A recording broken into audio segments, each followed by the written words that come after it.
আসসালামু আলাইকুম প্রিয় ফুটবল ফ্যান্স। দর্শক, আপনারা সকলে জানেন গতকালকে কিন্তু ইউসিএল এর ফাইনালটা হয়ে গিয়েছে, আর সেখানে মুখোমুখি হয়েছিল রিয়াল মাদ্রিদ এবং ব্রুসিয়া ডর্টমুন্ড। এবং সেখানে কিন্তু রিয়াল মাদ্রিদ তাদের নিজেদের 15তম শিরোপা ঘরে তুলে ফেলেছে। আপনারা যারা ম্যাচটি দেখেননি তারা অনেক বড় মিস করেছেন। এতটা টাইট কন্টেস্ট একটা ম্যাচ হয়েছিল, যেখানে কিন্তু হাড্ডাহাড্ডি লড়াই আমরা দেখেছিলাম।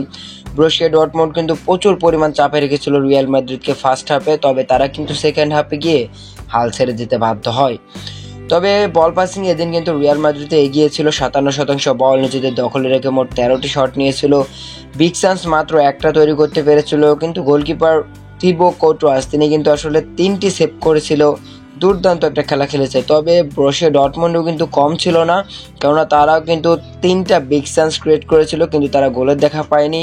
তারপর 13টি শট নিয়েছিল। তাদের গোলকিপার আরও বেশি সেভ করেছে, 4টা গোল সেভ করেছে, ইজি গোল। মূলত ব্রুসিয়া ডর্টমুন্ড কিন্তু আপ্রাণ চেষ্টা করেছিল শিরোপাটা জেতার জন্য, কিন্তু এটা যে রিয়াল মাদ্রিদ, এজন্য তাদেরকে হারতে হলো। মূলত হাফ টাইম শেষ হওয়ার পর কিন্তু কোনো দলই গোলের দেখা পাচ্ছিল না। 74 মিনিটের মাথায় টনি ক্রুজদের পারিয়ে দেওয়া কর্নার থেকে কিন্তু দুর্দান্ত হেডের মাধ্যমে গোল করেন ড্যানিয়েল কারবাজাল। এবং তারপরে কিন্তু 83 মিনিটের মাথায় রিয়াল মাদ্রিদের স্টার ভিনিসিয়াস জুনিয়র তিনি কিন্তু একটি গোল করেছেন। তো শেষ পর্যন্ত কিন্তু 2-0 গোলের ব্যবধান নিয়েই কিন্তু রিয়াল মাদ্রিদ জয় পেয়েছে, এবং এই জয়ের মধ্যে দিয়ে কিন্তু তারা নিজেদের ইউএফএ চ্যাম্পিয়ন্স লিগের 15তম শিরোপা ঘরে তুলল। মূলত এদিন ভিনিসিয়াস জুনিয়র কিন্তু প্রথম হাফে খুব একটা ভালো পারফরমেন্স না করতে পারলেও কিন্তু সেকেন্ড হাফে খুবই দুর্দান্ত ছিল। আর বেলিংহামকে একটু অন্যরকম দেখা যাওয়ার কারণ হচ্ছে পুরনো ক্লাবের সাথেই তিনি আসলে খেলছে।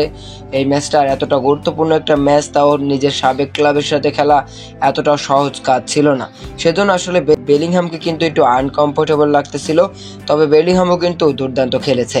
সবচেয়ে দারুণ খেলেছে ড্যানিয়েল কারবাজাল এবং টনি ক্রুজ। তারা দুজন যে অপ্রতিরোধ্য পারফরমেন্স করেছে গতকালকে, টনি ক্রুজের বিজয়টা রাঙিয়ে রাখলেন নিজেও এবং তার সতীর্থরা। তাকে দিলেন চ্যাম্পিয়ন্স লিগের ট্রফি উপহার। সত্যি দারুণ। এটাই রিয়াল মাদ্রিদ।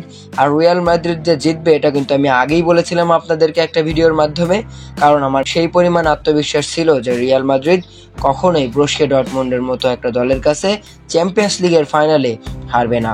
আর সেটাই করে দেখালো ভিনি রদ্রিগোরা।